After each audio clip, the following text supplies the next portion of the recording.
When we last left Jacob, he was running away from his twin brother Esau after having stolen his birthright. That act of deception, which involved Jacob's impersonating Esau in front of his blind father Isaac, was committed at the urging of Jacob's mother Rebekah. On his way to Haran, where he hoped to find family and therefore someone to marry, Jacob stopped for a rest, using a stone for a pillow. While he slept, he dreamed of angels ascending and descending a ladder to heaven. Jacob awoke and named the place Bethel, the house of God. He then took the stone pillow, set it upright, and poured oil on it, which was how you built a monument back in biblical days. Continuing on the road, Jacob came to a well. He saw a maiden approaching and discovered from the locals that she was his cousin Rachel.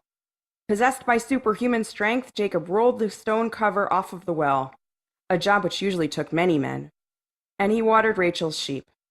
Then he kissed her, cried, and told her they were related, and Rachel ran to tell her father Laban. Jacob agreed to work 7 years for Laban in exchange for Rachel's hand in marriage. But at the wedding, Laban, who was a notorious trickster, substituted his older daughter, Leah, as Jacob's bride. Laban explained that the local custom was to marry off the older daughter first, but that Rachel was still available for another 7 years of labor. But Jacob was a man in love, so he agreed. Besides, 14 years may seem like a lot for 2 wives.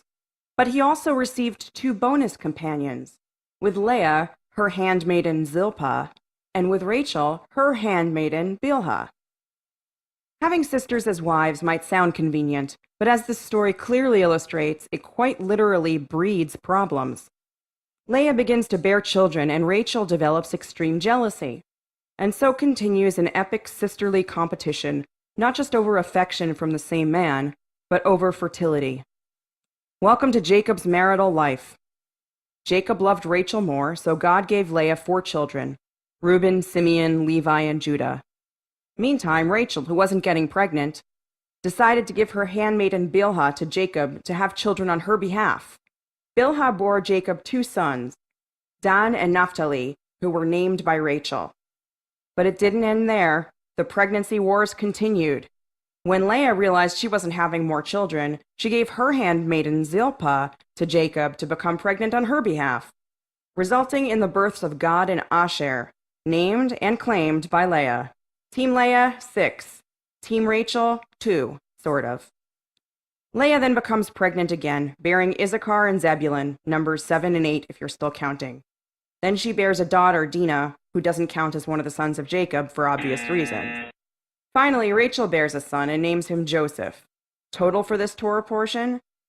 Team Leah, 8. Team Rachel, 3, sort of. That's 11 out of the 12 sons who will become Israel's 12 tribes. Jacob has come a long way from being the lonely man on the road to Haran. But he has gotten there only after years of intricate family dynamics and baby mama drama. But despite his apparent loneliness on the road, the text indicates, Jacob is guarded on his journey by angels. Despite the deception, he meets a woman at the well and falls instantly in love.